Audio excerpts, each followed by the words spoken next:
Malam ini sebagai moderator Soferdia Batam, saya diminta untuk kembali membawakan rekoleksi bagi Soferdia Provinsi Jawa. Perkenankan saya untuk mulai share screen sehingga teman-teman bisa mengikutinya dari media masing-masing. Baik, tema yang saya pilih malam ini adalah firmanku melaksanakan apa yang kukehendaki, yang saya kutip dari Yesaya bab 55 ayat 11. Saya mempunyai maksud dengan memilih firman ini karena rekoleksi kita buat dalam masa Adventus.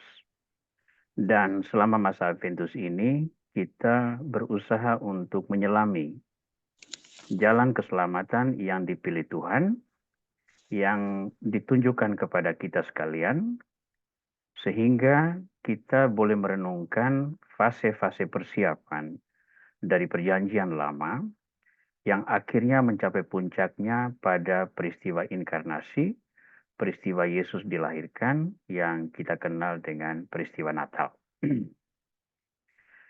Nah, kita mulai dengan sejenak melihat mengapa kita malam ini berekoleksi dengan tema seperti yang saya tawarkan ini. Saya mengutip dua hal dari statuta kita, yakni dari Mukadimah Statuta dan Misi Soferdia, poin ke-8. Soferdia dalam kedudukannya, baik sebagai warga gereja maupun sebagai bagian dari keluarga besar Serikat Sabda Allah, SVD, yang didirikan oleh Santo Anulus Jansen, mempunyai tugas dan tanggung jawab perutusan yang sama untuk mewartakan kabar sukacita kepada siapa saja yang terbuka hati untuk percaya kepada Kristus dan menjadi anggota gerejanya. Cukup perhatikan tiga kata dari bagian ini, yakni mewartakan kabar sukacita. Jadi itu inti yang menjadi alasan mengapa kita malam ini berekoleksi. Lalu dari Misi Soferdia, artikel 8, saya memilih kutipan ini. Mewartakan sabda Allah melalui kesaksian hidup Kristiani pada kelompok-kelompok di mana sabda Allah belum cukup diwartakan. Sekali lagi, kita memberi perhatian pada tiga kata kunci, yakni kesaksian hidup Kristiani. Jadi malam ini kita berekoleksi memenuhi sebuah kewajiban, sebuah kerinduan yang tertera di dalam pedoman dasar hidup kita sebagai anggota Soferdia, yakni mewartakan kabar sukacita melalui kesaksian hidup Kristiani. Saya boleh katakan itu adalah sari dari refleksi kita malam ini. Saya sangka dengan itu teman-teman sudah bisa menerka atau mengira-ngira arah dari pertemuan kita ini kemana. Apalagi kalau seandainya Anda sudah membaca kutipan yang saya sarankan, yakni Nabi Yesaya, kitab Nabi Yesaya bab 55 ayat 10-13, dan kitab Nabi Yesaya juga dari bab 44, ayatnya saya lupa sekarang, tapi sebentar kita akan melihatnya secara bersama-sama. Baik, maka pada prinsipnya, rekoleksi Soferdia malam ini itu merupakan upaya untuk implementasi ide-ide dasar statuta Soferdia yang menggarisbawahi pewartaan kabar baik melalui kesaksian hidup Kristiani. Nah, supaya kita bisa implementasi itu, kita wajib mengenal kabar baik ini. Ya, kita wajib mengenal kabar baik tersebut. Nah, kabar baik itu adalah firman yang menjadi manusia. Itu dari Yohanes 1:14, yang kedatangannya dinubuatkan sejak perjanjian lama. Nah, firman yang menjadi manusia itu adalah Yesus Kristus, Tuhan dan Penyelamat, yang mengambil rupa manusia, hidup dan melayani manusia, wafat dan bangkit untuk mengalahkan kegelapan, dan memulihkan martabat manusia yang dirusak oleh dosa sejak manusia pertama, Adam dan Hawa, mengingkari kasih Tuhan. Ya. Jadi supaya kita bisa mewartakan kewajiban tadi, mewartakan sabda Tuhan melalui kesaksian hidup Kristiani, memang pada prinsipnya kita wajib mengenal kabar baik ini dulu. Kabar baik yakni firman yang menjadi manusia, dan itu adalah Yesus Kristus. Maka saya rumuskan 3 tujuan rekoleksi ini. 1, mengakrabkan diri kita dengan firman yang menjadi manusia, yang telah diramalkan sejak masa perjanjian lama, lalu mendefinisikan peranan kita sebagai pewarta kabar baik sesuai dengan alur refleksi malam ini, dan yang ketiga, mempersiapkan kita untuk merayakan kelahiran firman yang menjadi manusia dan menantikan kedatangan kedua Sang Firman. Dan saya menyebutnya sebagai rekoleksi dalam alur masa Advent. Baik, saya sedikit menjelaskan tujuan ketiga, mempersiapkan kita untuk merayakan kelahiran Firman menjadi manusia dan menantikan kedatangan kedua Sang Firman. Memang masa Advent merupakan masa penuh refleksi, karena di sini kita merenung tentang proses persiapan menuju peristiwa Natal, yakni kelahiran Yesus Kristus. Ya, tapi jangan lupa persiapan itu plus kelahiran Yesus Kristus itu sudah terjadi. Yang terjadi sekarang adalah kita merayakan. Kita menghadirkan kembali dalam konteks hidup hari ini. Sehingga tujuan kita yang sesungguhnya adalah menantikan kedatangan yang kedua Yesus Kristus, sebagaimana yang tertera di dalam Injil Matius bab 25. Ketika dia datang kembali, dia akan menghakimi kita menurut apa yang kita lakukan. Orang yang layak adalah ketika aku lapar, kamu memberi aku makan. Ketika aku haus, kamu memberi aku minum. Ketika aku orang asing, kamu memberi aku tumpangan, dan seterusnya. Karena apa yang kamu lakukan untuk salah seorang saudaraku yang paling hina ini, kamu lakukan untuk aku. Demikian kata Yesus. Itu yang terjadi pada kedatangan kedua. Itulah yang kita nantikan. Maka Advent, Natal, dan juga Prapaskah dan Paskah adalah proses menuju kedatangan Yesus yang kedua, di mana kita bertemu dengan Sang Penebus kita dan mengalami kepenuhan keselamatan bagi orang yang layak atau menghadapi kegelapan abadi dalam kuasa bagi orang-orang yang mengingkari kasih Yesus Kristus. Nah, berdasarkan tujuan rekoleksi ini, maka saya sebetulnya lebih mengarahkan kita pada fase-fase sebelum kedatangan Yesus Kristus, walaupun nanti kita akan tetap menghadapkannya dengan peristiwa-peristiwa dalam hidup Yesus yang menjadi alasan mengapa kita menjadi anggota Soferdia. Maka kita mulai dengan membaca teks yang menjadi kutipan utama malam ini, yakni Kitab Nabi Yesaya bab 55 ayat 10 sampai 13. Saya bacakan kutipan kitab suci ini dan mohon Anda semua mengikutinya, baik dari kitab suci Anda sendiri maupun dari medium yang sudah disiapkan. Catatan sebelum saya membaca, seluruh teks kitab suci malam ini dikutip dari Alkitab Deuterokanonika terjemahan baru yang kedua, yang baru diluncurkan oleh Lembaga Alkitab Indonesia dan Lembaga Biblika awal tahun 2023 ini. Berarti kalau Anda membandingkannya dengan kitab suci yang sudah familiar dari terjemahan baru 1, itu mungkin ada beberapa perbedaan kecil sana-sini, tetapi tidak mengurangi, tidak mengubah substansi yang ada di dalam kutipan-kutipan ini. Baik, Yesaya 55, 10-13.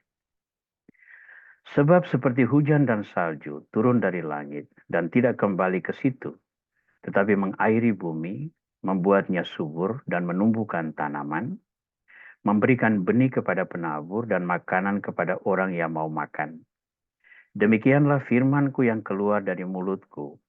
Ia tidak akan kembali kepadaku dengan sia-sia, tetapi akan melaksanakan apa yang kukehendaki dan akan berhasil dalam apa yang kusuruhkan kepadanya. Sungguh, kamu akan berangkat dengan sukacita dan akan dihantar dengan damai. Gunung-gunung serta bukit-bukit akan bergembira dan bersorak-sorai di depanmu, dan segala pohon di padang akan bertepuk tangan. Sebagai ganti semak duri akan tumbuh pohon sanobar, dan sebagai ganti kecubung akan tumbuh pohon murad. Hal itu akan terjadi sebagai kemaksuran bagi Tuhan, sebagai tanda abadi yang tidak akan lenyap. Teks yang ada ini kita bagi dalam dua bagian, yakni bab ayat 10 dan ayat 11, bagian 1, lalu ayat 12 dan ayat 13, bagian kedua. Kita akan mulai dengan bagian kedua, yakni ayat 12 dan ayat 13. Sungguh kamu akan berangkat dengan sukacita dan akan diantar dengan damai. Gunung-gunung serta bukit-bukit akan bergembira dan bersorak-sorai di depanmu, dan segala pohon di padang akan bertepuk tangan. Sebagai ganti semak duri akan tumbuh pohon sanobar, dan sebagai ganti kecubung akan tumbuh pohon murad. Hal itu akan terjadi sebagai kemaksuran bagi Tuhan, sebagai tanda abadi yang tidak akan lenyap. Nah, ini adalah isi pewartaan firman. Nabi Yesaya menampilkan sebuah ilustrasi metaforikal yang membahasakan seperti apa kerajaan Tuhan, yang di sini diibaratkan sebagai gunung yang bersorak-sorai, pohon yang bertepuk tangan, ada pohon sanobar, ada pohon murad yang memasurkan Tuhan sebagai tanda abadi yang tidak lenyap. Ya, ini isi pewartaan kita. Kalau kita mewartakan kerajaan Allah, sesungguhnya inti adalah sukacita ini. Sukacita kerajaan Tuhan, di mana yang ada semua orang bergembira memuliakan Tuhan. Ya. Nah, sekarang coba kita lihat ini. Elemen pertama yang ada di dalam kerajaan Tuhan adalah sukacita, lalu damai. Di sana hanya ada kegembiraan, ya, sukacita, damai, dan semua orang bergembira. Nah, satu hal yang menarik adalah ayat 13. Sebagai ganti semak duri akan tumbuh pohon sanobar, dan sebagai ganti kecubung akan tumbuh pohon murad. Apa itu sanobar? Sanobar itu pohon pinus yang biasa kita tanam sebagai tanaman hias yang menjulang tinggi. Di villa-villa atau di gereja-gereja itu banyak ditanam. Ya. Dan itu menjadi pohon yang indah. Sementara pohon murad adalah sejenis tanaman dengan bunga yang wangi. Kembangnya itu berbau wangi dan disenangi banyak orang. Kontras dengan kecubung yang kembangnya itu memabukkan, yang membuat orang seperti terbuai oleh narkotik, bahkan pingsan, lalu dikendalikan oleh orang-orang yang meracuni orang tersebut dengan kecubung. Nah, jadi semak duri adalah tanda penderitaan, diganti oleh sanobar yang indah, sementara kecubung yang meninabobokan, memabukkan, diganti oleh murad yang mewangi. Ya. Nah, apa yang ditampilkan oleh Yesaya bab 55 ayat 12 dan 13 ini, itu sepenuhnya paralel dengan Yesaya bab 44 ayat 9-10. Tidak akan ada yang berbuat jahat atau berlaku busuk di seluruh gunungku yang kudus. Sebab seluruh bumi penuh dengan pengenalan akan Tuhan, seperti air menutup lautan. Pada waktu itu, Taruk dari pangkal Isai akan berdiri sebagai panji-panji bagi bangsa-bangsa. Dia akan dicari oleh suku-suku bangsa dan tempat kediamannya akan menjadi mulia. Dan kita tahu, gelar Taruk dari pangkal Isai itu merujuk kepada Immanuel, yang berarti Allah beserta kita, dan dalam konteks perjanjian baru, Immanuel itu adalah Yesus Kristus yang dikandung dari Roh Kudus dan dilahirkan oleh perawan Maria. Ya. Maka kita boleh melihat sarinya demikian. Dari Yesaya bab 44 ayat 9 sampai 10, kita melihat tema-tema ini. Tuhan dikenal, kediamannya itu mulia, dan dicari bangsa-bangsa. Ya. Itu inti pewartaannya, hakikatnya. Yang muncul ke permukaan yang dialami semua orang itu ada dalam Yesaya bab 55 ayat 12-13 tadi. Sukacita dan damai, lalu indah dan semerbak. Jadi semua menggambarkan yang indah, penuh sukacita, damai. Tidak ada penderitaan, tidak ada kebusukan, tidak ada yang negatif. Ya. Maka dari situ kita melihat proses pewartaan itu demikian. Dari ciri-ciri yang dialami oleh manusia, kita melangkah untuk menemukan hakikat. Ya.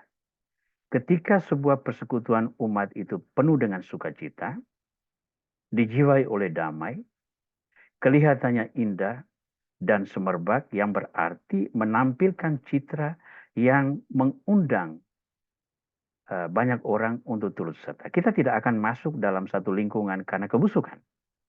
Kita masuk ke dalam sebuah lingkungan yang harum. Ya. Karena itu yang dicari oleh manusia. Nah, justru dari ciri-ciri ini, lalu kita menemukan bahwa di dalam komunitas yang penuh sukacita dan damai, yang indah dan harum semerbak tadi itu, di sana ada Tuhan. Di sanalah tempat kediaman Tuhan yang mulia. Dan inilah yang dicari oleh bangsa-bangsa. Maka Yesaya 55 ayat 12-13 itu merupakan ciri-ciri dari kerajaan Allah. Sementara Yesaya 44, 9-10 adalah hakikat dari kerajaan Allah itu. Ya. Ini yang perlu dikenal oleh semua anggota Soferdia yang berkomitmen tadi. Mewartakan sabda Tuhan melalui kesaksian hidup Kristiani. Ya, kita harus mengetahui hakikatnya apa, dan kita harus mengetahui ciri-ciri apa yang menampilkan hakikat tersebut. Kita lanjutkan ke bagian lain.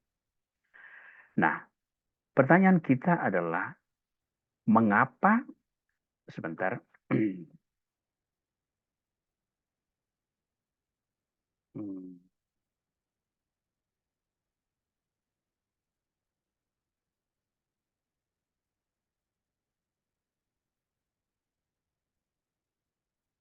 Mengapa Tuhan melakukan tindakan yang demikian? Ya.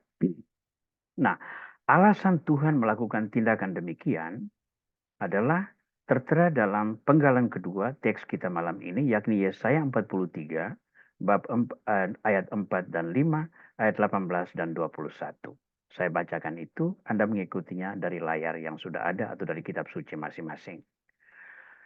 Mengapa Tuhan menghendaki kita mewartakan karya keselamatan?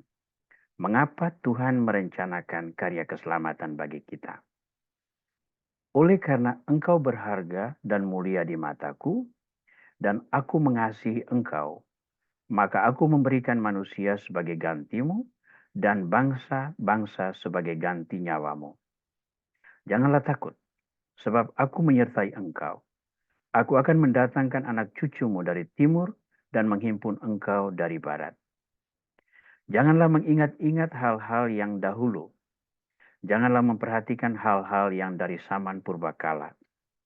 Lihat, aku hendak membuat sesuatu yang baru, dan sekarang sudah tumbuh. Belumkah kamu mengetahuinya? Binatang liar akan memuliakan aku, serigala dan burung unta, sebab aku membuat air memancar di padang gurun, dan sungai-sungai di padang belantara, untuk memberi minum umat pilihanku. Umat yang kubentuk bagiku akan memberitakan kemasuranku. Nah, sekali lagi kita melihat intisari dari kutipan ini adalah demikian. Mengapa Tuhan merencanakan keselamatan? Karena manusia itu berharga di mata Tuhan. Dan Tuhan menghimpun umat yang tercerai-berai. Tuhan melupakan dosa masa lampau. Dan Tuhan membuat dunia baru. Ya. Ini bagian yang sangat penting dari perjalanan kita malam ini. Jika kita ingin menjadi pewarta cinta Tuhan yang sungguh-sungguh bersaksi tentang karya keselamatan. Nah, apa yang ditampilkan oleh Yesaya bab 4 43-45 ini, 18-19, itu tersari dalam hemat saya, tersarikan di dalam Yohanes bab 3 ayat 16. Dalam dialog antara Yesus dan Nikodemus, Yesus mengungkapkan mengapa dia datang ke dunia dalam sebuah kalimat pendek. Dalam Yohanes bab 3 ayat 16. Mengapa Yesus datang ke dunia? Alasannya ini, karena begitu besar kasih Allah akan dunia, sehingga ia telah mengaruniakan anaknya yang tunggal, supaya setiap orang yang percaya kepadanya tidak binasa, melainkan beroleh hidup yang kekal. Nah, Yesus datang ke dunia, itu alasannya karena kasih Tuhan. Ya. Kasih Tuhan itu apa? Agar orang beroleh hidup yang kekal. Karena dia mengasihi manusia walaupun telah berdosa, dia ingin agar manusia berdosa itu beroleh hidup yang kekal kembali. Jalannya hanya satu, yakni percaya kepada anak tunggal yang diutus tersebut. Ya, percaya itu cakupannya luas, bukan sekedar aku percayakan Yesus Kristus, tidak. Tetapi menerima Yesus sebagai Tuhan dan penyelamat, memahami dan menerima tugas perutusan yang diberikan kepadanya, lalu mewartakan firman itu kepada bangsa-bangsa sebagai jalan untuk membawa banyak orang lain untuk masuk kepada jalan kebenaran. Nah, sampai di sini kita melihat bahwa pada satu sisi, Yesaya 43, 45, 18, 19 itu menampilkan belas kasih ilahi, dan Yohanes 3:16 itu adalah perwujudan dari belas kasih tersebut. Nah, ini harus menjadi perhatian dari semua anggota Soberdia, bahwa firman yang ingin kita kenal dan ingin kita wartakan ini, citranya demikian. Dia lahir dari belas kasih Tuhan, lalu diwujudkan dengan cara menjadi manusia. Karena dalam hidup sebagai manusia itulah dia mengungkapkan bahwa hakikat manusia itu berharga, hakikat manusia berdosa itu dapat dipulihkan dengan prasyarat tadi. Percaya kepada Yesus Kristus yang diutus Tuhan. Nah, percaya ini membawa konsekuensi lanjut, yakni pertobatan dari dosa, mengadopsi hidup baru sesuai dengan Yesus Kristus, dan hidup diwarnai oleh salib dan kebangkitan. Nah, teman-teman sekalian, sampai saat ini saya masih berkutat pada terminologi teologi biblis, hanya untuk memberi kita pendasaran mengapa rekoleksi kita ini perlu kita jalankan untuk memahami bahwa firman Tuhan itu melakukan kehendak Tuhan dengan saksama. Baik. Pada prinsipnya, ya, apa yang kita wartakan itu di sini. Kita mewartakan belas kasih Tuhan dan perwujudannya dalam hidup manusia, ya. Nah, sekarang pertanyaan kita adalah bagaimana kita mewartakan belas kasih Tuhan ini dan perwujudannya dalam hidup manusia tersebut. Bagaimana kita melakukan ini? Karena kita sebagai anggota Soberdia berkomitmen untuk turut serta dalam pewartaan firman melalui kesaksian hidup Kristiani. Baik, kita akan masuk ke dalam bagaimana cara kita mewartakan firman tersebut. Nah, untuk ini kita akan melihat bagian pertama dari kutipan inti dari Yesaya bab 55 ayat 10 sampai 13 tadi, dengan fokus perhatian kita adalah Yesaya bab 10 ayat bab 55 ayat 10 dan ayat 11.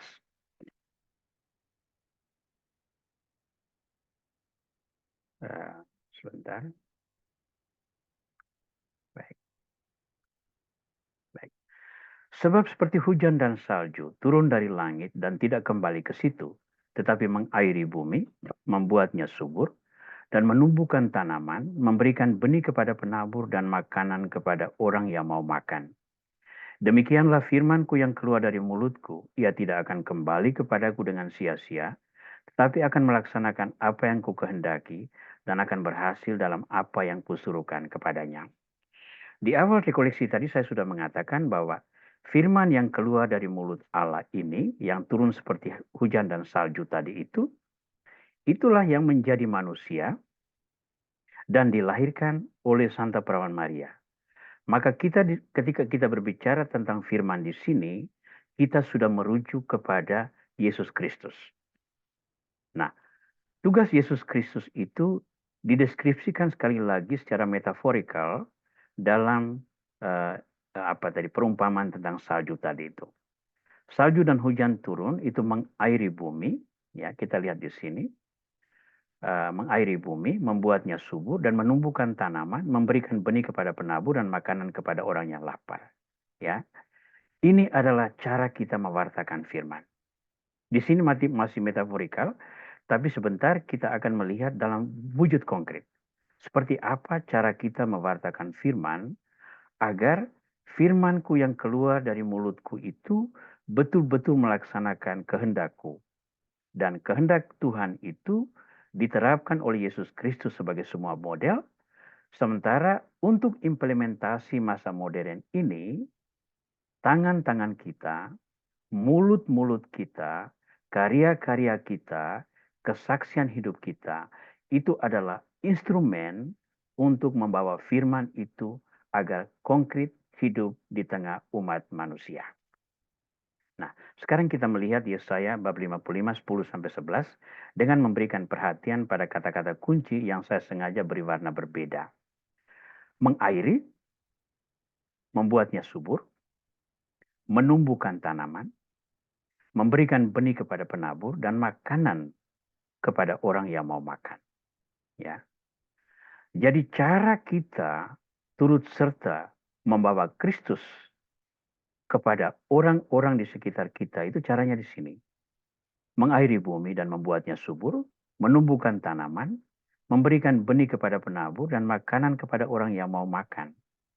Tapi ini kan abstrak sekali. Sangat boleh dibilang itu dalam gaya sastra itu adalah ibarat ya. Ya. Gaya metaforik. Yang wujud konkret itu dapat kita temukan dalam Injil Matius bab 5 ayat 13-16. Ya. Itu dalam khotbah di bukit ya. Yesus mengatakan demikian. Kamu adalah garam dunia. Jika garam itu menjadi tawar, dengan apakah ia diasinkan? Tidak ada lagi gunanya selain dibuang dan diinjak orang. Kamu adalah terang dunia. Kota yang terletak di atas gunung tidak mungkin disembunyikan. Lagi pula orang tidak menyalakan pelita lalu meletakkannya di bawah tempayan, melainkan di atas kaki pelita, sehingga memberi terang kepada semua orang di dalam rumah. Demikianlah hendaknya terangmu bercahaya di depan orang, supaya mereka melihat perbuatanmu yang baik dan memuliakan Bapamu di surga. Ya, mulai konkret sekarang. Ya, terangmu bercahaya di depan orang. Terang itu seperti apa? Kota di atas bukit tadi. Atau pelita yang dinyalakan dan diletakkan di atas kaki Dian. Ya. Atau garam yang tidak tawar. Ya. Tetapi ketika orang-orang Kristiani atau murid-murid Kristus menampilkan citra hidup yang demikian, buah yang dipetik itu apa? Agar orang-orang melihat perbuatanmu yang baik dan memuliakan Bapamu yang ada di surga. Jadi perbuatan baik kita yang lakukan. Tetapi kemuliaan itu tetap milik Bapa Surgawi. Ya. Nah, sekarang kita mulai bergerak ke arah bentuk-bentuk konkret dari pewartaan firman Tuhan tersebut. Nah, maka sarinya adalah demikian. Di dalam Injil Matius bab 5 ayat 13-16, kita menemukan peranan manusia sebagai garam yang mengawetkan dan terang yang menyinari. Oleh dua kesaksian hidup ini, Tuhan dimuliakan dalam perbuatan baik manusia. Ketika ini dikontraskan dengan Yesaya bab 55 ayat 10 dan 11, kita menemukan demikian. Tugas seorang pewarta iman adalah tugas firman yang dikirim Tuhan adalah mengairi dan menyuburkan bumi, menumbuhkan tanaman, menyiapkan benih bagi penabur, dan memberi makanan bagi orang yang lapar. Supaya apa? Supaya kehendak Tuhan terlaksana dengan baik. Sekali lagi kita melihat bahwa Yesaya 10 dan 55, 10, 11 adalah ciri-ciri konkret, tetapi hakikatnya ada pada Matius 5, 13 sampai 16. Dari ciri kita melihat hakikat. Dari hakikat kita membangun pola hidup yang memberi ciri. Ya. Nah, ini perlu disadari oleh para anggota Soferdia yang berkomitmen untuk mewartakan firman dalam kesaksian hidup Kristiani. Nah, sekarang sesudah dalil-dalil teologi biblis yang mungkin ruwet dan abstrak, saya ingin mengajakmu masuk ke dalam langkah-langkah konkret ya. Lalu tanggapan kita sebagai anggota Soferdia itu apa? Ya. Sekali lagi, kita mengambil inspirasi dari Yesaya bab 55 ayat 10 dan 11 dengan 4 poin ini. Mengairi dan menyuburkan, menumbuhkan tanaman, menyiapkan benih, dan membagi makanan. Deskripsi metaforik ini dalam model konkret itu kurang lebih seperti apa? Untuk rekoleksi kita malam ini, saya menawarkan 4 model yang saya harapkan bisa menjadi inspirasi bagi bapak-bapak, ibu-ibu semua untuk terus menggali agar sampai pada tahap membentuk pola spiritualitas pribadi atau keluarga atau kelompok persekutuan Soferdian yang bercirikan rasul awam yang mewartakan firman Tuhan dalam kesaksian hidup Kristiani. Ya. Anggota Soferdia itu berkewajiban mewartakan sabda Allah melalui kesaksian hidup Kristiani. Jika inspirasi kita adalah Yesaya 55 ayat 10 dan 11, modelnya seperti apa? Sekali lagi nomor 1, mengairi dan menyuburkan bumi. Model konkretnya kurang lebih seperti apa? Yang pertama, anggota Soferdia supaya menyadari bahwa karya pewartaan itu sesungguhnya adalah karya Tuhan sendiri. Ingat ya, Tuhan mengatakan, seperti hujan dan salju turun ke bumi, tidak akan kembali ke langit sebelum mengairi, menyuburkan, menumbuhkan benih, memberi makan kepada yang lapar semua tadi itu. Demikianlah firmanku. Dia akan melakukan apa yang kukehendaki. Jadi sesungguhnya pewartaan itu adalah karya firman Tuhan itu sendiri. Dan firman Tuhan itu dalam wujud konkretnya adalah pribadi Yesus Kristus. Lalu kita ini siapa? Ya. Anggota Soferdia merupakan alat Tuhan yang berpartisipasi di dalam karya Tuhan tersebut. Karya Tuhan tersebut tak bisa dianggap karya kita. Kesaksian kita harus bisa menyadarkan sesama bahwa asal dari semua itu adalah Tuhan sendiri. Nah, ini penting karena sebagai manusia kita itu butuh afirmasi juga. Kita butuh diakui oleh orang juga ya. Saya kasih sebuah contoh ya. Saya ini imam sudah 31 tahun. Ya, saya tidak tahu sudah berapa ribu kali berkhotbah di depan orang-orang. Dan sedikit menyombongkan diri tidak apa-apa ya. Sekurang-kurangnya saya pengkhotbah yang cukup baik. Itu kesan orang-orang katanya demikian. Kadang-kadang saya tergoda tuh begini. Selesai khotbah berapi-api, disampaikan dengan penuh keyakinan. Kadang-kadang itu selesai misa, kita berdiri di gereja, menyalam-nyalami umat. Dalam hati itu ada harapan. Semoga ada 1-2 orang yang mengatakan bahwa khotbah Romo tadi itu sangat baik dan sangat bermanfaat untuk saya. Ya, sebagai manusia bisa demikian. Tetapi itu tidak boleh menjadi mentalita. Sebab kalau itu menjadi mentalita, maka saya mengklaim karya pewartaan itu sebagai milik saya. Saya butuh pengakuan. Saya butuh apresiasi. Nah, ini yang seringkali menjadi kelemahan banyak orang yang berkomitmen dalam karya pewarta. Dan itu harus menjadi awasan bagi semua anggota Soferdia. Agar dalam karya pelayanan, peranan kita adalah partisipan, bukan pelaku utama. Ya. Kita itu tim penunjang. Ya, kita itu tim penunjang. Yang melakukan karya pelayanan ini Yesus Kristus sendiri. Hanya karya sekarang itu melalui tangan-tangan kita. Karya pengudusan, karya penebusan, karya penyelamatan tetap di tangan Kristus, bukan di tangan kita. Nah, maka dalam mengairi dan menyuburkan bumi ini, daya iman yang kita butuhkan di sini adalah kerendahan hati. Kerendahan hati untuk mengakui bahwa karya itu adalah karya Tuhan. Lalu, ketika karya Tuhan itu akhirnya menggugah hati orang dan dia bertemu dengan Tuhan, kita harus siap untuk terima bahwa kita diabaikan ketika orang sudah bertemu dengan Tuhan. Ya. Saya ingat dulu ketika dalam masa pendidikan, seorang pembina rohani kami itu mengatakan demikian.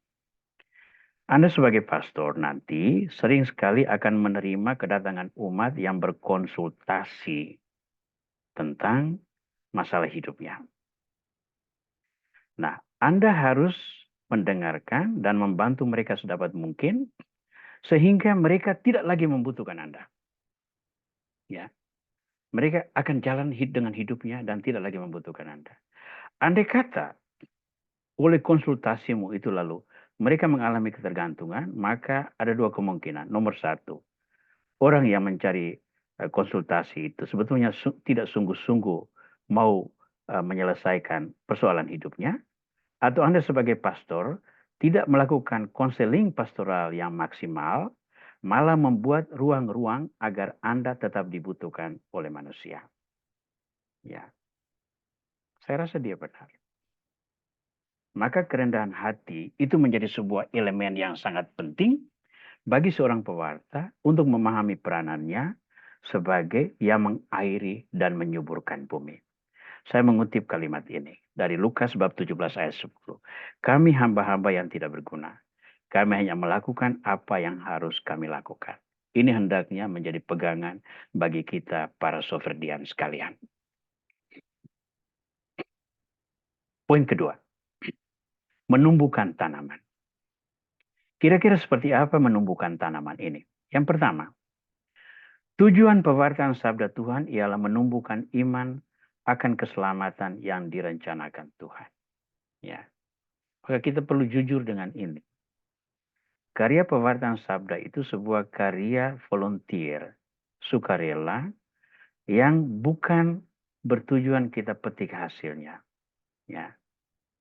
Nah, saya ingat ada seorang teman yang bercerita tentang bagaimana dia memperoleh kerjanya. Sebagai seorang tamatan filsafat dan teologi, teman ini ya sama seperti semua kami yang lain, itu skill praktis untuk bekerja itu sangat kurang. Maka melamar pekerjaan ke perusahaan atau lembaga tertentu itu tidak terlalu gampang. Skill apa yang mau kita jual, ya kan? Lalu apa yang dia buat? Dia sangat aktif terlibat di lingkungan umat. Dia pimpin doa, dia komunikasi dengan orang, dan di lingkungan itu banyak orang yang berkedudukan dalam lembaga-lembaga tertentu atau memiliki unit-unit usaha tertentu. Orang kan akan bertanya, Bapak bekerja di mana? Ya, tamatan sekolah mana? Sudah berapa lama di sini bekerja di mana? Dan dia akan bercerita, saya belum punya pekerjaan. Lalu peluangnya adalah, tolong carikan saya kalau ada. Nah, melihat keaktifan dia, kesungguhan dia, lalu orang juga mencarikan pekerjaan untuk dia. Sayangnya, sesudah dia memperoleh pekerjaan, dia tidak lagi aktif berdoa. Tidak lagi aktif dalam kegiatan lingkungan. Itu berarti apa? Memanipulasi tujuan pewartaan sabda untuk kepentingan diri. Bukan untuk menumbuhkan iman orang-orang sesuai dengan rencana keselamatan Tuhan. Hati-hati dengan ini. Yang kedua, kesaksian hidup, baik dalam kata maupun perbuatan, haruslah menjadi pendorong sesama untuk mengembangkan iman yang sudah bertumbuh oleh rahmat Tuhan. Ya, jangan lupa sebagai orang Kristiani, seringkali sikap hidup kita itu meruntuhkan semangat orang untuk beriman. Mungkin ada yang pernah dengar seorang pastor dari wilayah saya itu pernah dijatuhi hukuman mati karena ketahuan membunuh perempuan yang menjadi teman selingkuhnya itu. Ya. Nah, apa yang dilakukan itu adalah sebuah dosa dan untuk itu dia mendapat hukuman maksimal, yakni hukuman mati, lalu dikurangi menjadi hukuman seumur hidup. Oke, keadilan ditegakkan, dia membayar harganya, diberhentikan dari tugas pelayanan imamat, lalu kita merasa keadilan sudah dilayani. Tetapi apa yang dia lakukan itu merupakan sebuah skandalum iman publik. Banyak orang tergoncang imannya. Kalau imam saja bisa melakukan kejahatan-kejahatan seperti ini, sementara dia sendiri berkhutbah atau berkatekesi menasihati orang untuk menghargai hidup, bagaimana kami umat yang lain ini bisa melakukan hal yang demikian? Lihat, iman itu adalah karunia Tuhan. Seseorang selamat atau tidak itu betul-betul merupakan keputusan pribadi dia, perbuatan dia. Tetapi perbuatan orang lain bisa membuat orang runtuh semangatnya. Nah, kalau itu terjadi, maka kita bukan menumbuhkan iman, tetapi justru mematikan iman orang lain. Nah, di sini keperanan kita adalah membantu merawat iman yang sudah diterima sesama, dan daya iman yang kita butuhkan di sini adalah rasa memiliki. Iman sesama adalah imanku juga. Ingat, kita semua ada di tubuh yang sama. Kalau mata sakit, tangan ikut merasa sakit. Ya. Nah, itu dia. Rasa memiliki. Dengan rasa memiliki inilah kita berperanan menumbuhkan iman yang merupakan karunia Tuhan, yang perawatannya merupakan tanggung jawab kita sebagai murid Kristus. Poin ketiga, menyiapkan benih bagi penabur. Peranan metaforikal ini dalam hal konkret itu seperti apa? Pertama, karya pewartaan sabda itu merupakan tanggung jawab kolektif, ya, bukan tanggung jawab personal saja. Tanggung jawab kita bersama. Dan setiap orang itu berkontribusi dari kekurangannya. Ya, ingat persembahan janda miskin itu, dia memberi 2 peser kontribusi dari kekurangannya, tapi justru dipuji oleh Yesus Kristus karena dia memberi seluruh nafkah yang dimilikinya. Ya. Nah, menyiapkan benih bagi penabur ini kita wujudkan atau definisikan secara konkret sebagai kita berperanan untuk memberdayakan para murid Kristus, sebuah empowering, agar meneruskan estafet karya misi. Pewartaan tidak boleh berakhir pada diri kita. Maka seorang imam SVD yang baik, atau seorang anggota Soferdia yang baik, yang sungguh-sungguh misioner, adalah mereka yang sanggup untuk membuat proses kaderisasi sehingga tongkat atau estafet pelayanan misioner itu akan berlangsung terus. Kita ini bisa sekali waktu itu tidak lagi aktif. Entah karena kita usia menua, atau kita sakit, atau kita mengalami kecelakaan yang membuat kita invalid, amit-amit jangan berharap seperti itu ya. Atau oleh sebuah keputusan, misalnya Romo Aurel memutuskan tidak lagi menjadi imam atau misionaris. Pada saat itu sudah ada orang-orang lain yang maju untuk mengambil alih kepemimpinan atau karya pelayanan yang dimaksudkan. Ya. Nah, di sini daya iman yang kita butuhkan adalah mau memberi kesempatan kepada orang lain untuk turut berkarya.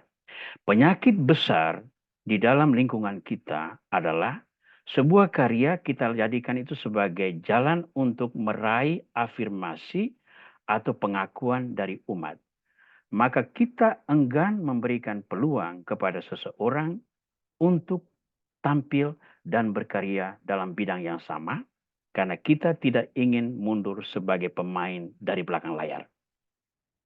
Ya, menyiapkan benih bagi penabur adalah proses pemberdayaan semua orang yang lain agar mereka pun mampu melakukan karya pelayanan tersebut berjalan bersama kita. Itu poin ketiga. Poin keempat adalah memberi makan kepada yang lapar. Nah, di sini yang kita tekankan adalah Rencana keselamatan Tuhan itu merupakan wujud belas kasih-Nya kepada manusia berdosa. Ya. Andai kata Adam dan Hawa dulu itu tidak berdosa, maka tidak akan ada jalan seperti ini. Ya. Dalam malam Paskah, itu kita melakukan pujian Paskah. Itu salah satu penggalan itu begini.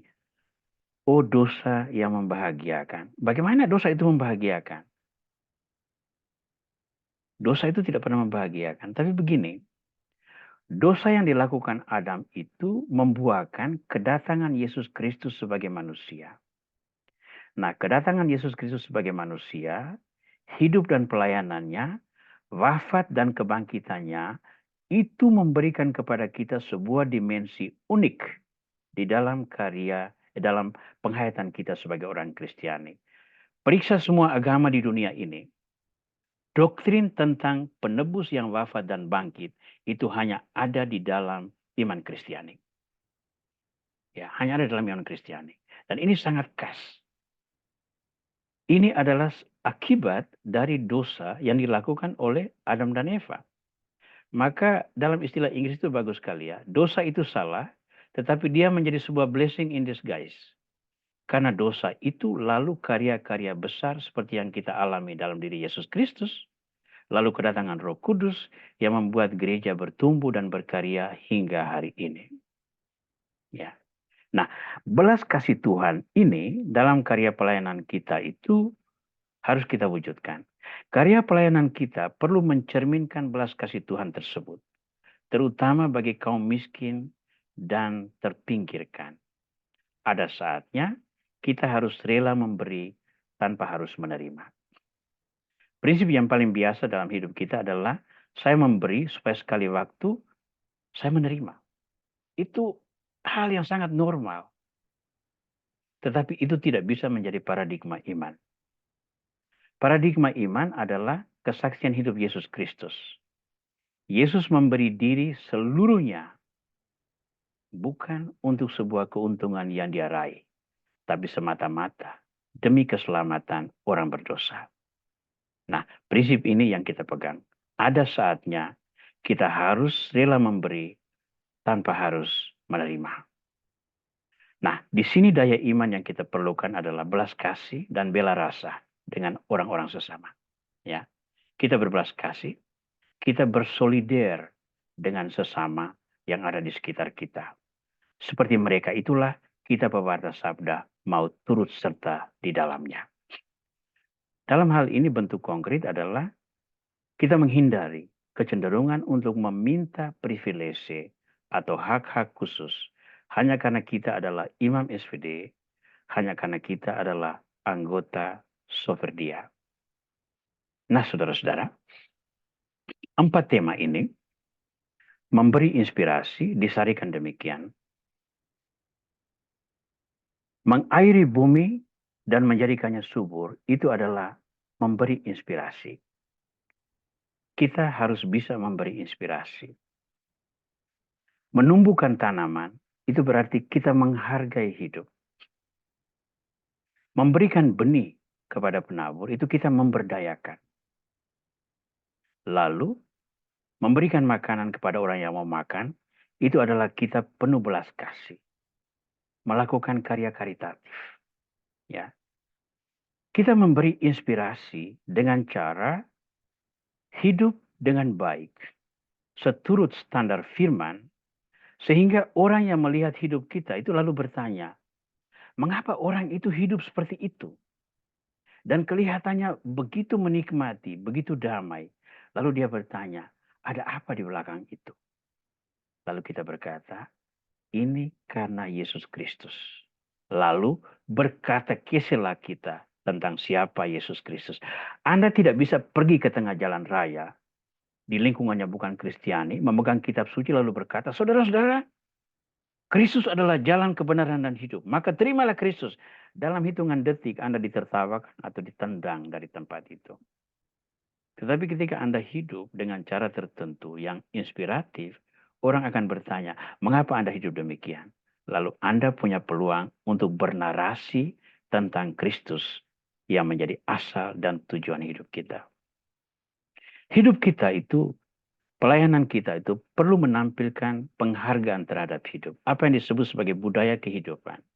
Kita mempromosikan kehidupan, bukan membawa budaya kematian. Pelayanan kita harus bisa memberdayakan orang. Dan pelayanan kita harus berwajah belas kasih. Nah, semua itu kita tunjang dengan 3 kualitas pribadi ini. Anggota Soferdia haruslah orang yang rendah hati. Anggota Soferdia haruslah orang yang berbelas kasih. Dan anggota Soferdia haruslah orang yang berbela rasa. Jika ini kita jalankan, maka karakter hidup misioner kita itu kurang lebih seperti ini.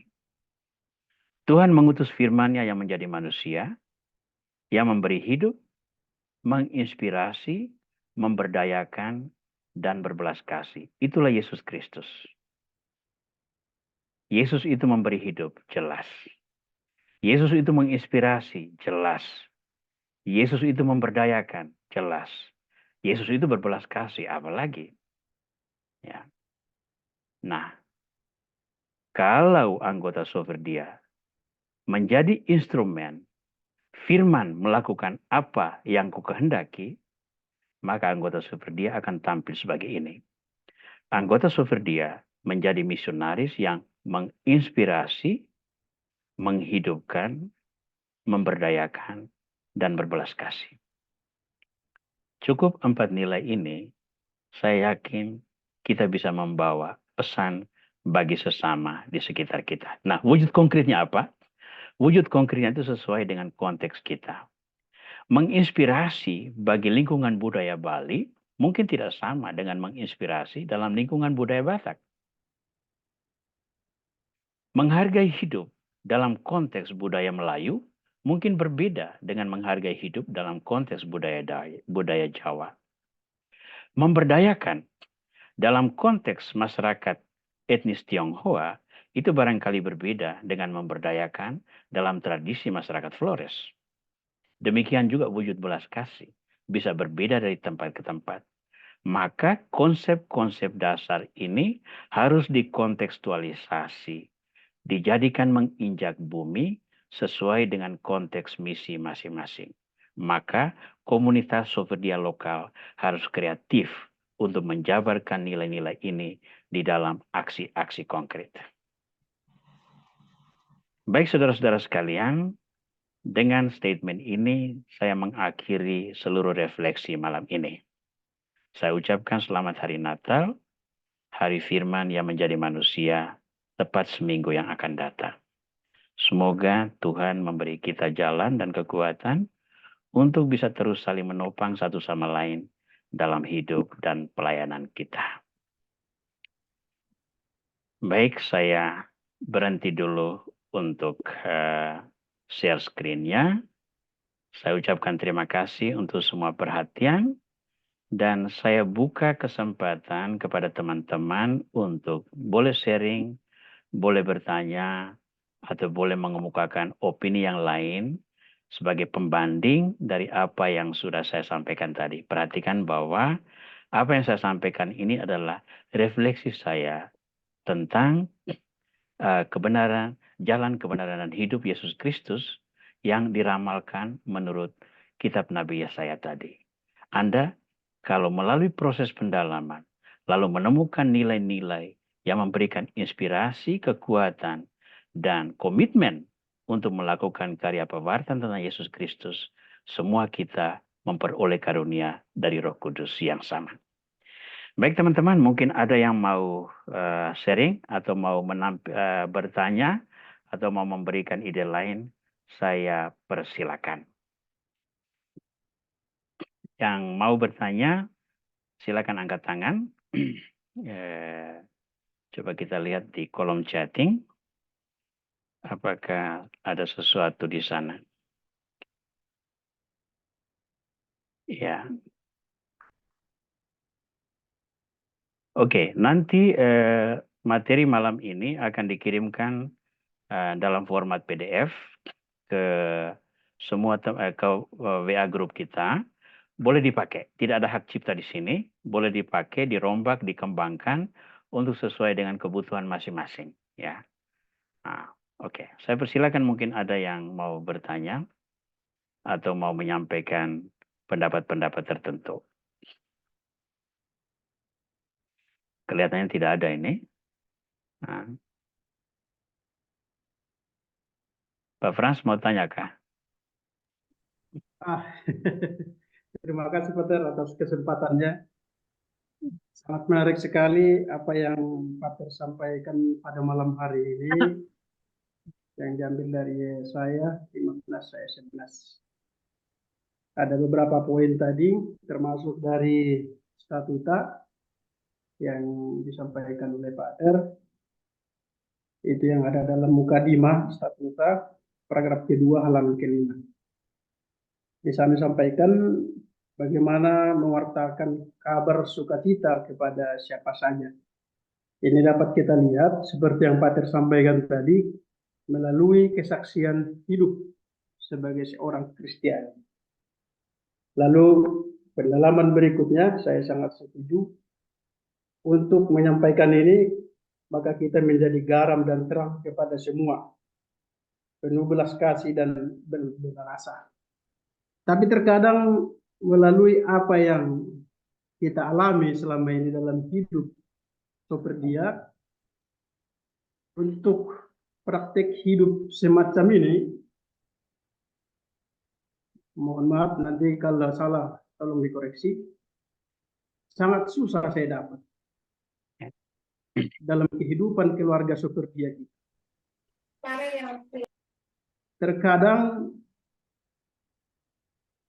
Terkadang situasi-situasi yang sangat genting di sekitar kita pun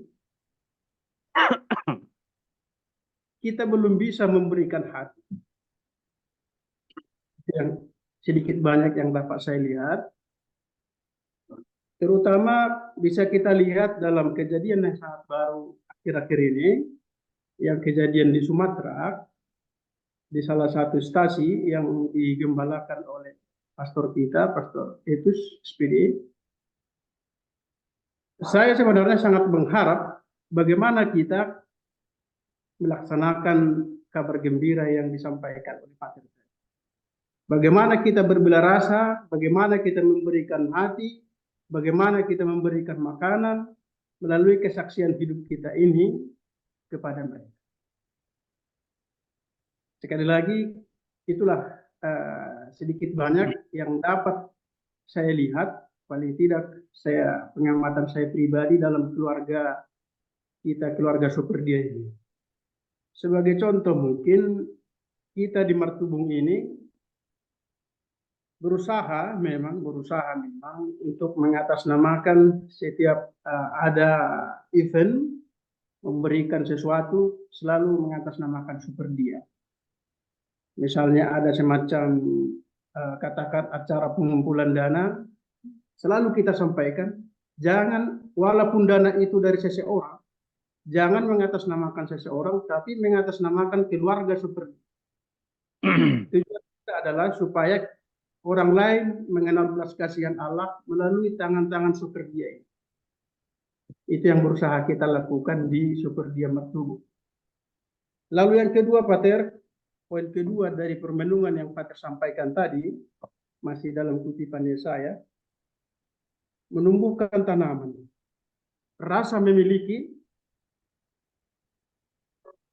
di antara keluarga Superdia.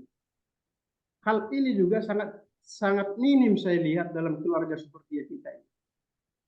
Contoh saja misalnya, Pater Martin sekarang dalam kondisi kurang sehat, kita buat dalam grup, belum tentu semua memberikan dukungan atau katakan semacam doa. Dalam hati saya kadang berpikir begini, Pak. Mungkin ini sebab manusia saya. Sedangkan Pater saja, seorang pastor SPD kita sampaikan di grup, beginilah penyambutannya. Apalagi nanti dengan kita yang awam ini. Maka kadang pemikiran-pemikiran yang miris itu muncul dalam hati kita. Itulah mungkin yang bisa saya sampaikan sebagai sharing pribadi saya atas pengalaman kita selama ini kurang lebih masih sumur jagung, memang kurang lebih 4 tahun. Jadi sangat menarik tadi apa yang disampaikan Pater, sangat mengena dalam hati saya pribadi, dan sekaligus menjadi permenungan kepada saya pribadi. Sekali lagi terima kasih kepada Pater Paul. Baik, terima kasih Frans untuk sharingnya. Nah, inilah fungsinya kita membuat proses animasi seperti sekarang ini. Ingat baik-baik bahwa karya pewartaan itu karya yang tidak pernah selesai. Ya, Injil Yesus Kristus itu sudah diwartakan lebih dari 2000 tahun dan tetap ada bagian dari dunia ini yang belum menerima Yesus Kristus juga. Nah, kita mungkin tidak sanggup untuk mengatasi segala problema. Tetapi penyadaran itu harus tetap dilakukan. Itu ibaratnya begini, orang tua, anaknya itu melakukan pelanggaran-pelanggaran.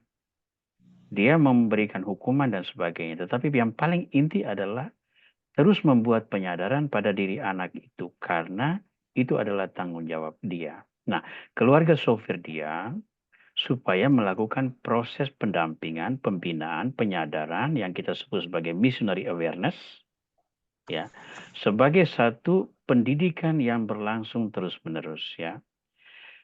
Paradigma pendidikan yang kita pakai itu bukan paradigma sekolah plus, bukan. Yang kita pakai adalah paradigma penabur. Ya, benih itu ditaburkan, ada yang jatuh di pinggir jalan, lalu dimakan burung. Ada yang jatuh di tanah berbatu-batu, tumbuh sebentar, lalu mati.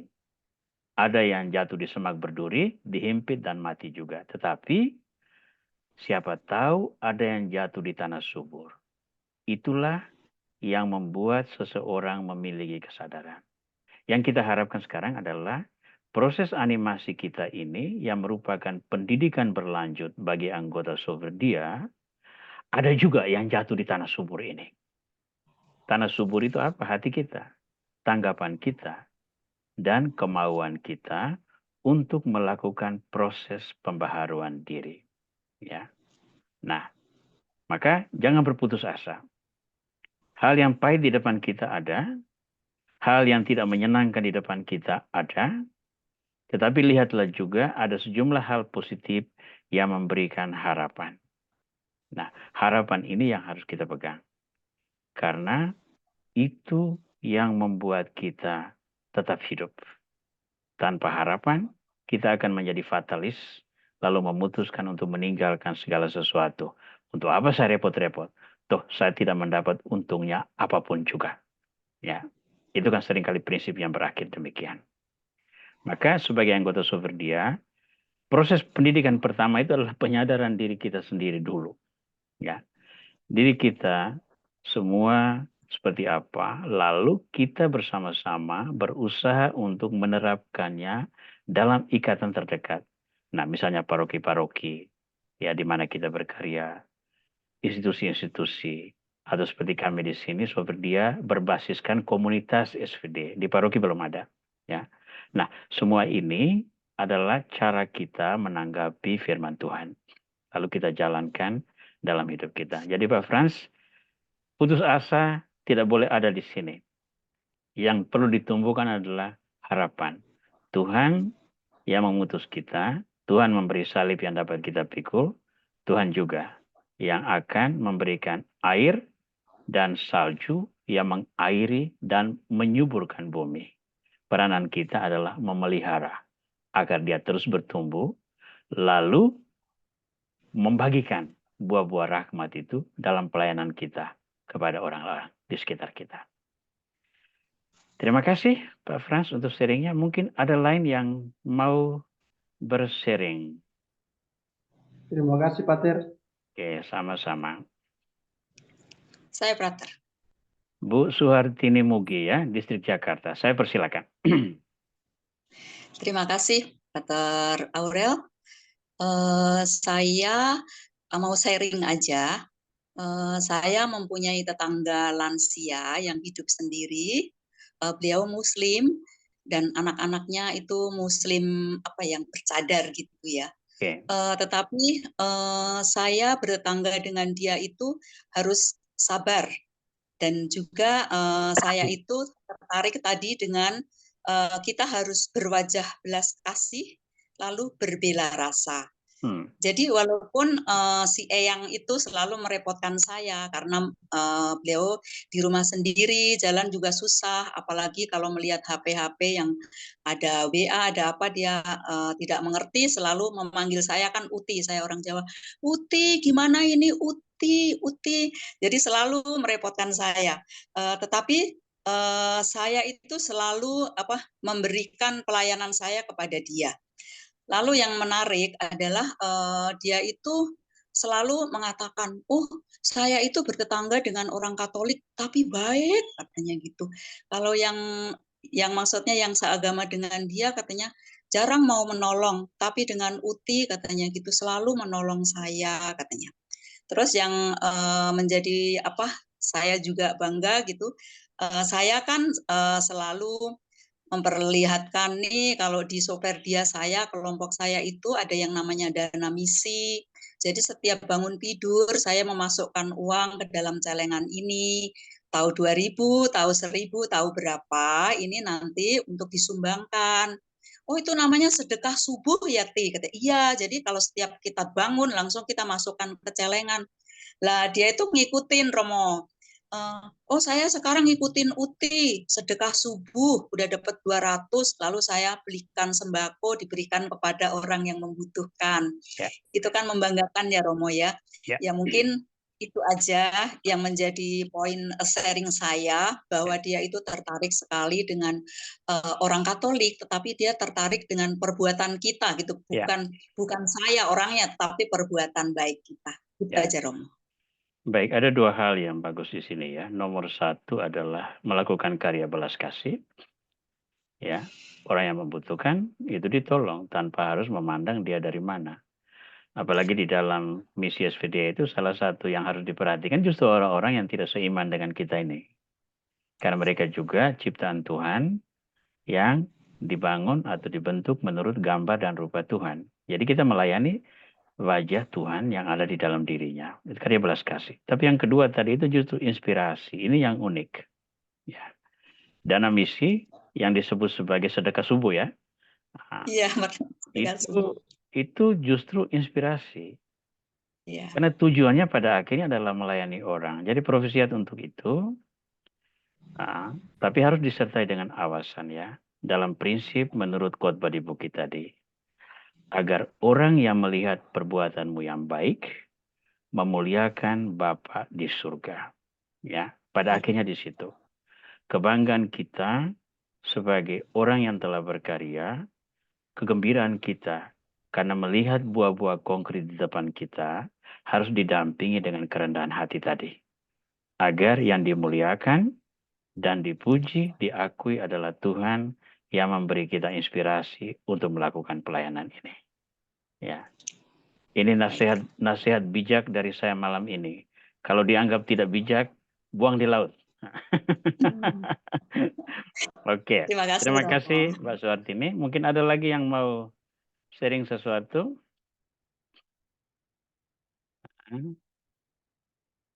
Ya, ada Bapak ini yang dengan nama Sofirdia. Mungkin mau sharing? Saya tidak tahu nama aslinya ini. Nah, atau siapa lagi yang lain? Tidak ada. Mbak Tati, tidak ada. Nah, Bu Paulina, ada? Tidak ada. Oke. Ayo, Sofirdia Batam, mungkin ada yang mau berbicara? Tidak ada juga. Baik teman-teman sekalian, kita sudah 1 jam 15 menit. Ya, untuk sebuah rekoleksi itu satu perjalanan yang cukup panjang. Jadi saya rasa baik kalau seandainya kita beri kesempatan kepada Romo Adi.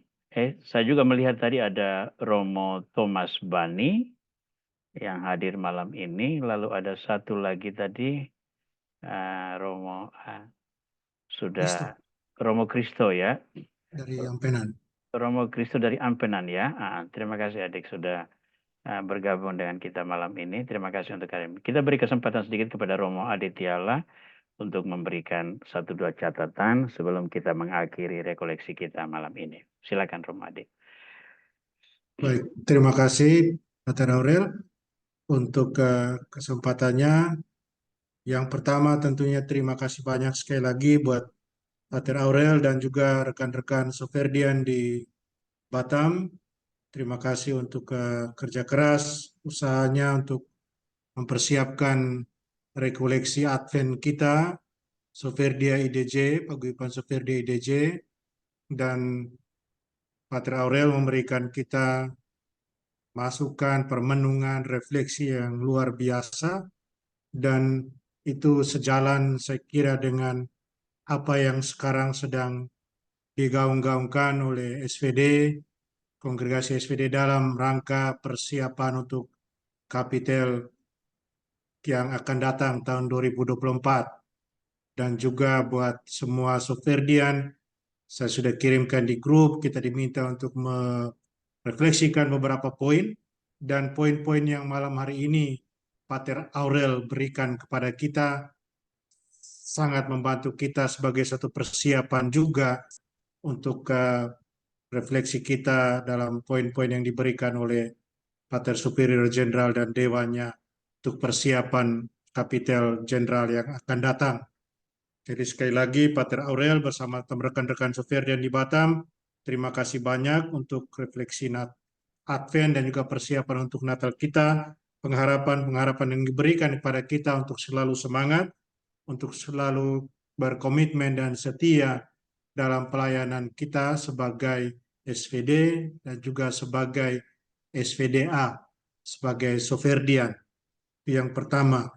Yang kedua, apa yang Pater Aurel berikan kepada kita tadi mengingatkan saya akan 2 hal. Yang pertama itu mengingatkan saya akan apa yang juga disampaikan oleh Bapak Paus dalam Evangelii Nuntian di dalam surat apostolik itu oleh Paus Paulus yang ke-6. Dia pernah bilang begini, dalam artikel 41. Dia katakan manusia modern lebih suka mendengarkan saksi-saksi daripada guru-guru. Dan kalau manusia modern ini mendengarkan para guru, itu karena para guru ini adalah saksi-saksi itu sendiri. Jadi itu sudah jelas saya kira bagaimana kesaksian kita dengan segala kekurangan dan kelebihan kita itu menjadi hal yang penting dalam kehidupan Kristiani kita, apalagi dalam Paguyuban Soferdia dan juga dalam Kongregasi Serikat Sabda Allah. Kesaksian hidup Kristiani kita sebagai anak-anak Santo Arnold Luciansen. Yang kedua, kita tahu Mahatma Gandhi, tokoh yang sangat terkenal.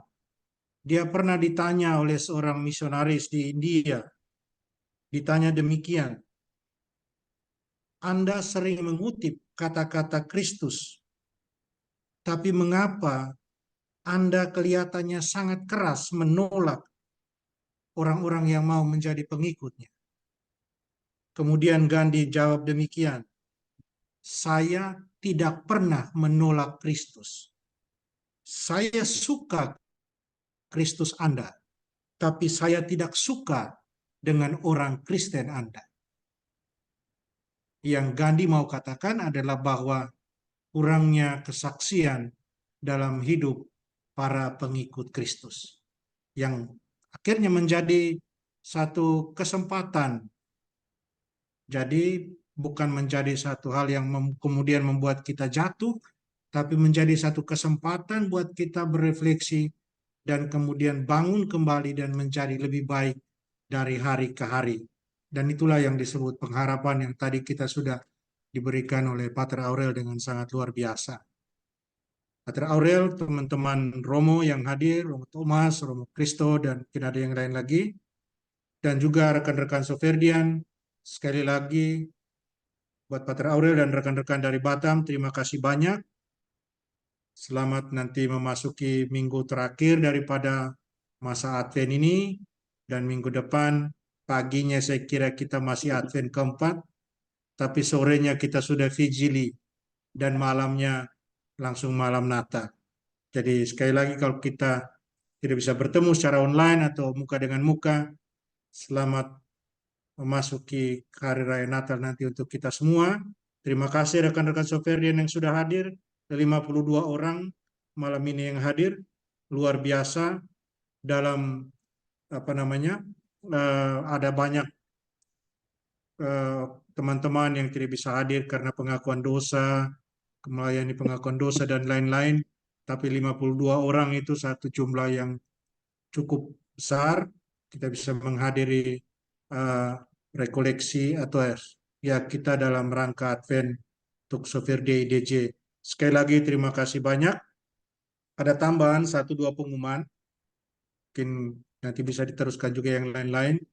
Jadi Soferdia, Paguyuban Soferdia Paroki Santo Antonius Padua, Ampenan, dengan kemungkinan akhir Januari akan diadakan pengukuhan di sana, di Paroki Santo Antonius Padua di Ampenan, Lombok. Kemudian harapan juga mungkin awal Januari atau akhir Januari, saya juga belum dapat kabar, kemungkinan juga di Paroki Santo Alfonsus Rodriguez Pademangan di Jakarta. Nah, itu berarti pelan-pelan seluruh paroki di mana SVD berkarya, kita harapkan di tahun 2024 semua SVD awam boleh muncul di sana. Kita harapkan di Sumatera, di Dolok Sanggul, dan di Siborong-Borong, kemudian juga tentunya di Batam, dan kemudian di Kalimantan Timur, di beberapa paroki yang ada di sana, masih 3 paroki yang belum ada, dan semoga pelan-pelan semua di setiap paroki yang SVD layani, SVD boleh punya mitra-mitra misi awam yang luar biasa yang kita kenal dengan Soferdia. Sekali lagi terima kasih banyak Pak Traore dan teman-teman dan semua rekan-rekan Soferdian. Selamat malam untuk kita semua. Baik, terima kasih Romo Adi. Materi yang saya sudah format ke dalam PDF, saya sudah kirimkan ke WA Group pengurus Soferdia. Mohon diteruskan ke anggota di wilayah kita masing-masing. Tidak semua anggota ada di pengurus Soferdia ya. Saya sangka itu saja yang bisa saya sumbangkan malam ini. Bu Paulina mungkin ada yang mau disampaikan? Tidak ada, oke. Tapi selamat ya untuk para pengurus baru Soferdia IDJ yang kita sudah lihat SK-nya. Semoga tetap berjalan dan kita semua berdoa bagi perjalanan anggota Soferdia ini agar betul-betul memberikan sebuah sumbangan dari kekurangan kita. Ya, pakailah prinsip janda miskin itu, beri 2 peser sebagai sumbangan untuk karya besar yang ada di bait suci. Beri dari kekurangan untuk sebuah karya besar yang ada di dalam gereja. Saya sangka demikian saja sumbangan kita malam ini. Kita tutup dengan doa dulu, lalu nanti Pater Adi akan memberikan berkat. Lalu kita akan minta semua orang menunjukkan wajahnya yang cakep agar kita mempunyai rekaman dari kehadiran semua peserta malam ini. Pater Adi, saya persilakan untuk mengakhiri pertemuan kita malam ini dengan doa dan berkat. Mari kita siapkan hati untuk menutup acara kita malam ini dengan doa dan berkat Tuhan. Allah Bapa dalam surga, terima kasih untuk kesempatan berrahmat yang sudah Kau anugerahkan buat kami semua, para Soferdian yang sudah Engkau berikan kesempatan merenungkan sabda, bagaimana kami harus tetap setia dan berkomitmen untuk mewartakan kabar baik itu, untuk mewartakan sukacita itu, dengan terus menjadi saksi-saksi dari kabar baik itu sendiri. Tuhan, terima kasih untuk hamba-Mu Romo Aurel dan teman-teman Soferdian di Batam yang sudah mempersiapkan acara malam ini dengan baik buat kami. Terima kasih Tuhan untuk kehadiran semua Soferdian yang bisa menyempatkan diri hadir pada malam hari ini. Dan juga kami berdoa untuk teman-teman yang tidak bisa hadir karena alasan yang tidak bisa mereka tinggalkan. Tuhan, semoga apa yang sudah kami dapat membantu kami untuk memasuki masa Natal, memperingatkan, merayakan kembali kelahiran Sang Penebus kami, Tuhan kami Yesus Kristus. Bapa, berkati semua usaha niat baik kami, berkati juga malam hari kami nanti. Istirahat kami, kiranya besok pagi kami kembali boleh bangun untuk memuji dan memuliakan nama-Mu dalam kesaksian hidup Kristiani kami. Kami serahkan malam ini semua ke dalam tangan-Mu dan hidup kami selanjutnya dan pelayanan kami. Tuhan bersama-Mu. Dan bersama roh. Semoga kita sekalian, usaha dan karya kita, pelayanan kita sebagai Soferdian, sebagai anak-anak Santo Arnoldus, dilindungi, dibimbing, dan diberkati Allah yang Maha Kuasa, Bapa dan Putra dan Roh Kudus. Amin. Amin.